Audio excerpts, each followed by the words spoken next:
A very good morning to all of you. Welcome to today's news analysis. We are doing the Indian Express Papers Chandigarh edition, and today is 2nd of December. Now, before starting with the analysis, I would like to tell you that we have a Telegram channel where I'm sharing current affairs based MCQs on a daily basis. And besides, when we do the news analysis, a lot of research goes in. So, the important links and references I keep posting over here. Now, from today's news analysis, basically the topic of climate change comes to light. So Prime Minister Modi is heading India at COP28. So what were the key takeaways? So that is the main thing. Okay, now coming to the front page, this is obviously about the climate change summit. Prime Minister Modi pitches India as host for 2028. So that is the first thing. So let's be clear about this. We are having COP28 in Dubai. COP28 in Dubai, which is taking place in the year 2023. So he's saying 5 years from now, the summit should take place in India. This is long due. The last time that a summit took place in India was in 2002. And that was COP8. So India should be hosting. India has done positive work towards the action against climate change. India is on the path of meeting intended nationally determined contributions. I'm stating it over here. This is 50% of power generation should come from renewable energy. Previously, it was 40%, but it was expanded to 50% in the Glasgow summit. So this goal has to be met by 2030. At the moment, we are at 42%. Then India had committed that they will create carbon sink of the tune of 2 to 3 billion tons. So that also India is on the path. Plus reducing emissions intensity by 45% by 2030.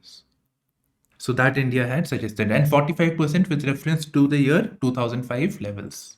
So India is on the path of doing it more than any other country. So that he is highlighting. And besides, he's saying that India has incorporated number of global initiatives. India has expressed its leadership by aligning several initiatives and making other countries join it. So India has created a roadmap in that sense. So India on path that I've mentioned. Second is initiatives by India. So one is International Solar Alliance, which was done during the Paris Summit, COP21. Then Coalition for Disaster Resilient Infrastructure. Sometime in 2019, this was done. Then Lifestyle for Environment campaign, where the focus is on making small behavioral changes, promote behavioral changes amongst the consumers, and that would automatically lead to emission cuts. And Global Biofuels Alliance, taken place in the recent G20 summit. Global Biofuels Alliance. So some of the global initiatives. And there is one India-specific initiative known as Green Credits Initiative, which was introduced by the Ministry of Environment. Green Credits Initiative. What is this? It is a market-based mechanism that prioritizes public participation in environment positive projects. So it's simple. For example, let's say Delhi Metro is there, it is running its operations. So during the course of operations, it is helping in reducing emissions. So it gets carbon credits for saving emissions because it has not burned so much of carbon. So it has gotten carbon credits. These carbon credits can then be sold to another company, which is not able to meet its obligation. So by selling the carbon credits, Delhi Metro earns money, which can in turn be used for its operations or creating infrastructure. So it is incentivizing the private sector to save from reduce emissions so that they earn carbon credits and that can be traded. So India wants the same to be incorporated at a global level. So this to be pushed to the global level. Right. So this is what he has highlighted over here. And lastly, he's saying we do not have much time to correct mistakes of the previous century. So he is reiterating a very important point over here. That is the present climate change problem that we are facing. It is because of the actions of the Western countries, the North Bloc, the Western democracies. They were the ones that industrialized and that pollution took place. They have benefited out of that, but that has ultimately led to global warming. So it is their responsibility. It is their responsibility to help finance and transfer technology to the developing and the least developed countries so that they can transform in a sustainable manner. So he's putting the blame, he's not stating it directly, but he's putting the blame on the developed nations. And obviously, that they should show urgency in facilitating the change towards the uh, developing and the less developed countries. Now, this stand is known as common but differentiated responsibilities with respective capabilities. Okay, again, we will come to this during the editorial section also. So that will keep happening. But overall, I have given you an overview. Now, moving on. Prime Minister Modi, since he is meeting, he's going there, there are leaders of other countries also. So thereby he's meeting, he'll have bilateral meets. So one of the bilateral meets that took place was with the Israeli president, where he raised the need for humanitarian aid. Simple as that. Okay, now coming to this US India issue over the possible assassination plot of Panu, right? So that is again there in this news, simply saying that Czechoslovakia's Prague, they handed over this person who's now accused, Nikhil Gupta. He was in Prague, and most likely he was a drug trafficker, according to the Czech police. Next,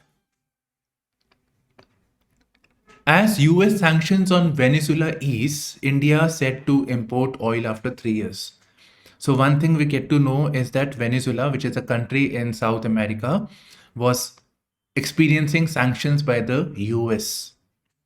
By the way, let's look at Venezuela first, where it is geographically located.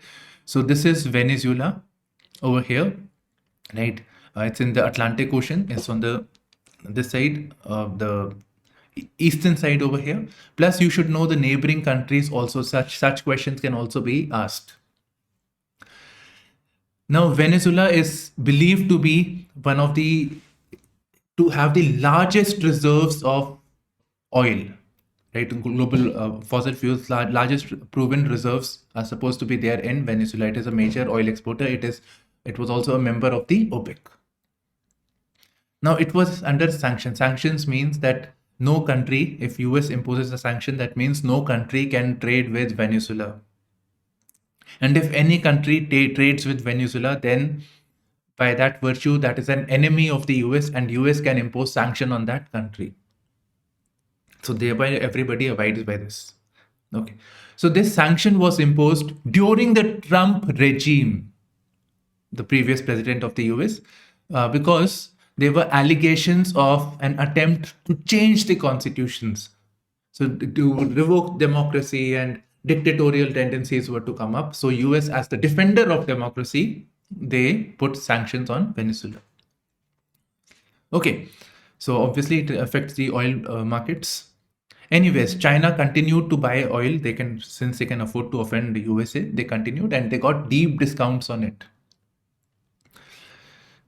Now, the new regime has decided to ease the sanctions on Venezuela.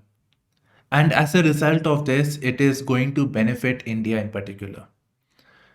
So, easing of sanction will benefit India. Venezuela was the fifth largest supplier of oil to India. And besides, we are seeing increasing participation of Reliance India Limited, RIL. Right, so that is the basic thing. Next, coming to this governor issue, governor bills are going to the governor, and the governor is not signing on it or not taking any decision on it. Today we have the issue of suspensive veto. That is, the legislature passes a bill, it goes to the governor, governor returns the bill to the legislature. Legislature makes changes, it re-adopts the bill, and it again goes to the governor. In this situation, when it again goes to the governor, then the governor has no option but to give his assent. And the same thing is being reiterated by the Supreme Court. What has happened in the case of Tamil Nadu is that once the bill came back, the governor then sends it to the president. So Supreme Court says that this is not allowed. You should have done it in the first instance. Now you can't do it. So this is suspensive veto, and this is mentioned in Article 200 of the Constitution. It tells us about all the things, all the vetoes, and suspensive veto is also mentioned over there. So PM pitches, this I have discussed. Next article. Chief Justice of India was giving a speech at the summit upholding civil liberties in the digital age, privacy, surveillance, and free speech. So one of the issues that he raised was the dissemination of the fake news. Right, the issue of fake news. Now this seems to be important. One, from the point of view of GS2, wherein constitution, polity, free speech. So, for instance, there was a question asked with regards to if hate speech is part of freedom of speech of expression or not, Article 19. So that was asked. So if I simply replace hate speech with fake news, so that becomes GS2. Then it can also be asked in GS3 if the focus is on internal security. That is, fake news creates a misinformation campaign, which may be used to create or incite hate against a particular community, which leads to radicalization of the people, and radicalization means mobilization and then violence. So this cycle may become your GS3. Okay, now next we can look at is what are the means to deal with fake news? What is the government doing with regards to the fake news? Right, so that we can see. Okay, as simple as that, what we understand at the moment is the government has this fact check units, PIB, fact check units are there. Then there was a digital data protection bill where there was a provision concerning fake news, and this current affairs, content has to be moderated. That was the thing. Second is the IT Act. So IT Act has the provision to take down information from the social media giants. They can be compelled to change. And besides, criminal proceedings may also be started in case of incitement of hate speech, etc. under Section 67 of the IT Act. Previously, Section 66 was also there. That has been gone away. So Section 67 has the provision now. Then compelling the social media by persuasion or by making regulatory norms that social media should do more to deal with the fake news. So that is also there. Now we always have a framework, that is prevention, detection, response, and awareness. So this can also be added to some of the way forward kind of things with regards to the fake news. Okay, so one of this was fake news.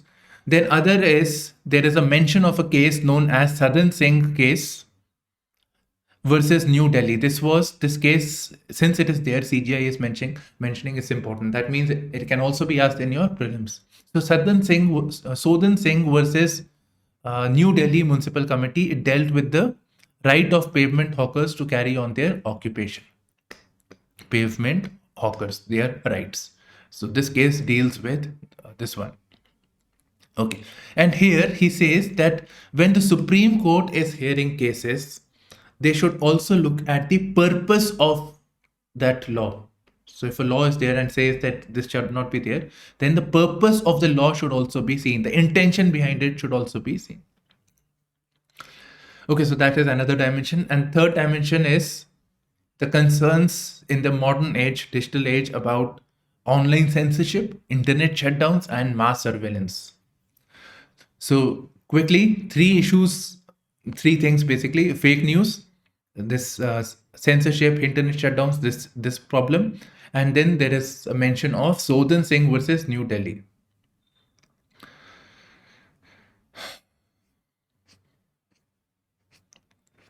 Okay, just a second, just scrolling through now.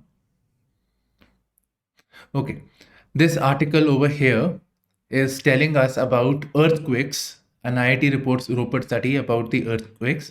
But if we just, it is not just for Punjab, but also for the northern and the northwestern belt and the Himalayan region. So it says that there have been so many earthquakes in these many years. And these earthquakes, they're saying that earthquakes keeps taking place almost every day, but magnitude of 4 or more on the Richter scale is something that is of concern. And primarily these earthquakes are taking place because of the tectonic activity. That is the movement of the plates. So there is a convergence activity that is taking place between the Eurasian plate and the Indian plate. So that convergence is taking place. And because of this, that is the reason why we have the Himalayan fold mountains. And they're saying that this will continue to increase the height of the mountains. Right. So that's it today that we have. Otherwise, earthquake can be part of your GS1 geography, the reasons and all those things. GS3, if you look at it from disaster management point of view as to what measures should be taken to deal with disaster regarding earthquake. Okay, 2nd December is the World AIDS Day. So with regards to Punjab, they are focusing on having free screening facilities and more target interventions in high risk population areas where sex workers, etc., are working. So that is what we get to know from this news about AIDS prevention. By the way, we have a national AIDS control program. Okay. Himachal cabinet approves 30% reservation for women. This is for women constables, right? So that's it. Then there is a campaign known as Let Communities Lead. So this is about lead a normal life. This is about people who are affected by AIDS. So this is a Himachal specific initiative, but again, this is something that is there in the news. Okay, Navy chief was attending some seminar and with regards to the Indian Ocean region and the Indo-Pacific region. So the following takeaways from there. So first of all, it is about the Maldives. So the new president-elect of the Maldives is saying that there is prevalence of Indian military in Maldives. So that should be taken out. So the Navy chief, Admiral R. Hari Kumar, he's saying that, see, this decision is that for the center. It is not for him. Right? So center will eventually decide. Plus, he highlights the positive role that India, plus specifically its Navy, has played in empowering Maldives and how close the relationship goes. Second, he says that Navy is conscious about the Chinese forays in Indian Ocean region. There may be some legitimate reasons for the Chinese to be there, but they are observing them. Third is possible conflicts with regards to some of the issues, illegal activities like, one second. Yeah, illegal, unreported, unregulated fishing. So that is taking place. Then drug trafficking, piracy, illegal migration, robbery. So all these other issues are again there, which affects the tranquility in the Indo-Pacific. First woman officer to take over command of a warship, which is known as INS Trincut. So women officer we are seeing over here, this is a significant development. Now INS Trincut is a patrol vessel, right? It is a Navy patrol vessel. The last one. Now the woman officer is taking over a command. So here they're saying, Navy is saying that it goes with the philosophy of Navy, that is all roles, all ranks. Right? So the woman, again, everybody can become that thing. So deploying women in the service. think now we have, yeah. Climate goals. Global South needs finance, tech, says Prime Minister. This is, I have already said this point before. Then there is an explainer on green credits. So green credits, very quickly, once again, it is, you need to write a short note on this. Okay. Now green credits is a market-based intervention. It is also part of CSR. For example, the companies can spend on the CSR activities, so that can also be done, and as part of Green Credits Initiative. And as a result of this, it will benefit individuals as well as communities. Companies would buy green credits as part of their CSR obligations. Right, it'll be a good idea to prepare short note of especially this green credits initiative. It is started by Ministry of Environment. Okay, we already know, according to various research papers, more specifically World Meteorological Organization, that 2023 is going to be the warmest year, right? So that we already know. Now, what are the reasons for it? So first of all, it says that 1901 was the warmest year in India. 2023 is likely to be the warmest year for India and the Earth. So after this, it is 2023. What are the reasons? So we are experiencing fewer and less intense cold waves from December to December, which will keep the December and February period warm. Why? Because cold waves is basically temperature, nothing. It's not like a wind is flowing, nothing like that. It's just that the temperature will be below normal. Here, in that case, above normal, actually. So reason is El-Nino. One reason that has been given is El-Nino. El-Nino is likely to peak during these months and thereby the warming. Overall, El-Nino is a condition in the equatorial Pacific Ocean where, the warmer than usual sea surface temperatures are seen. So it's more warmer than usual sea surface temperature in equatorial Pacific Ocean. Then we are experiencing cloudy conditions.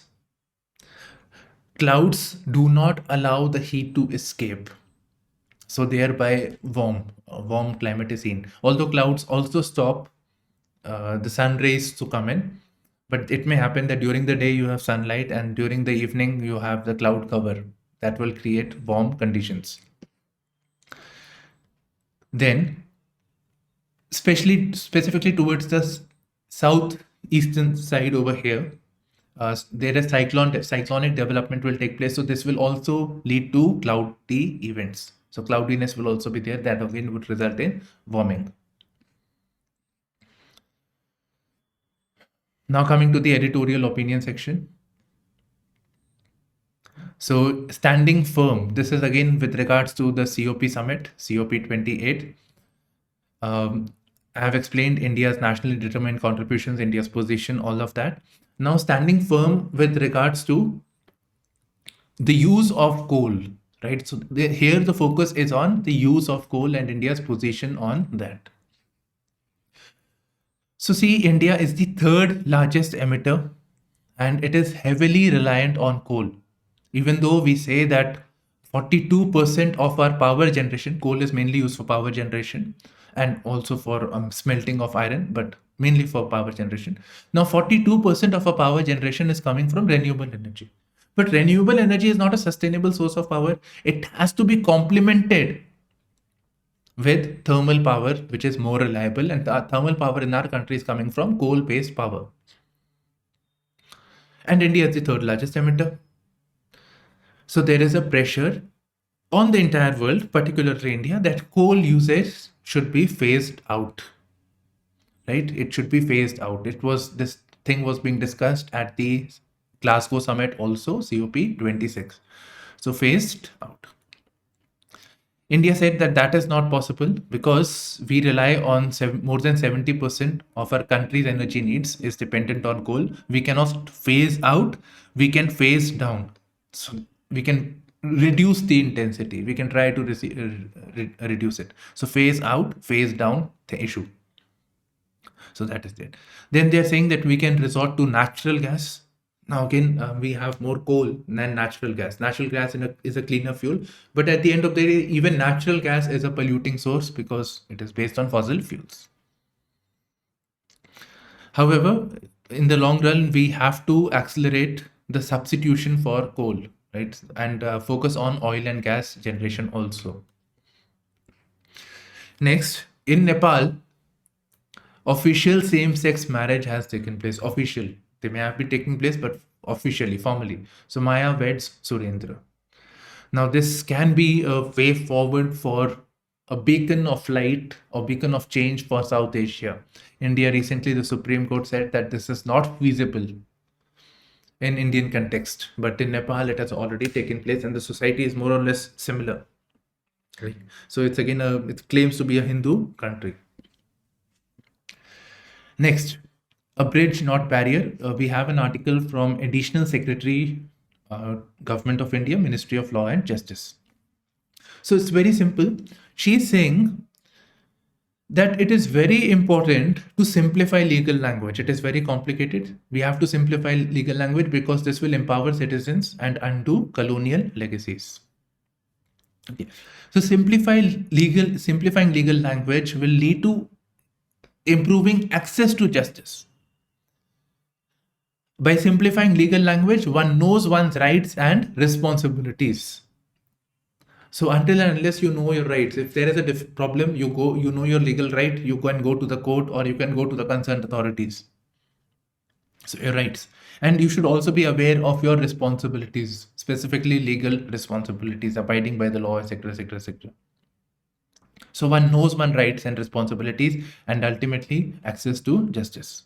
Plus, of course, simple language. Further, when the language is complex, difficult to comprehend, then there is always scope of interpretations, more so interpretations by those people who are in position of power and they can misuse law. And ultimately the citizens suffer because of this. And I can tell you about the interpretation, sometimes even the police struggles. Okay, so we have, like for example, we can refer to the issue of sedition, section 124A of the IPC. So a lot of people are charged with that, especially the dissidents. But when it goes to the courts, nobody has been convicted of this. And the court again reiterates the legal language. Right? It focuses on that. Second is, there was a law which was struck down by the Supreme Court, Section 66 of the IT Act. It was vague.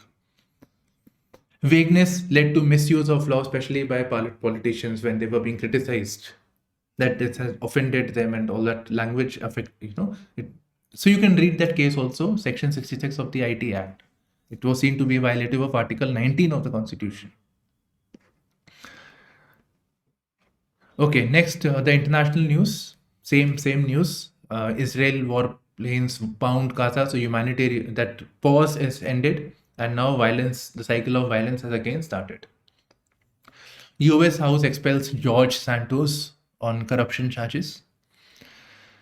Okay, so that's it actually.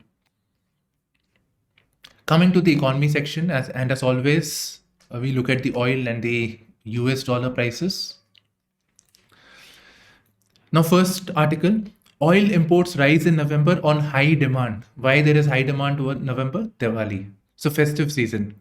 So that was the reason. Okay, so oil imports rise. So obviously, if we are fuel prices, current account deficit increases, all those concerns are there. Okay, India is looking at diversifying its oil baskets. So reducing dependence on Saudi Arabia, focusing on, let's say, Iraq. Iraq is cheaper. Russian crude. Venezuela, we have already seen. So that is there. Now, from Main's point of view, like for example, we can have that we are vulnerable to the oil prices. What can be done? What steps can be taken by the government to look at this issue? Next, yesterday we got to know that GDP numbers for the months of October and November or July, September. I think July, second quarter, July, September was on the plus side. They were expecting 6% according to various estimates, 6.5%. What the data got us was 7.6%. So this was a surprise rise, and it was coming from the push from the manufacturing sector. So same thing is there. Factory production rises in November. So subsequent quarter also we should have better GDP figures. And this will be getting from a private agency known as PMI, Purchase Managers Index. This data is released by IHS Market. It's not a government data. It is not by NSO or anything. Right. So that's it. And same thing can be confirmed through the GST collections. So GST collection is 15% jump is seen in November. Next, last article, explainer. This is about the loss and damage fund, which was approved at COP28. So what is this loss and development damage fund? So loss and damage fund was first proposed in COP27 at the Egypt summit. 2028 summit, it was approved, right? It became operational. So at the moment, this fund is worth $400+ million. Saudi has committed, European Union has committed some money. So it is $400+ million. And the goal is that it will provide financial assistance to developing nations. So the developing nations, if climate related risks are there, so they are more likely to face the burden plus limited resources. So financial assistance will be provided through this. Now coming to the loss estimation, loss for the year 2022, according to Intergovernmental Panel on Climate Change, his report, Impacts, Adaptations and Vulnerability, it was at $1.5 trillion. Right, India is 2.5 trillion economy, 3 trillion economy, so 1.5, half of India. So that was the global loss, $1.5 trillion. Okay, now if we can also talk about the IMF's report, World Stability Report, where it says that to deal with the issue of climate change, we need $5 trillion annually by 2030. $5 trillion to deal with the issue of climate change, the disaster, and all those things. Also to change, actually, to transform yourself with all those things. Okay, so the monetary amount, you get it. Now talking about the loss may be economic, loss may also be non-economics. That can also be there. For example, loss of ecosystem, so ecology, so that can also be there. Okay, last thing, loss and damage fund, at the moment, for the time being, it will be operated by the World Bank. And later, maybe some other agency will look into it, or it will have a separate secretariat. So at the moment, it will be operationalized by the World Bank. So that's it from today's news analysis. Thank you for streaming in to our channel IS Primers with me, Shubhashish. Bye-bye and all the best.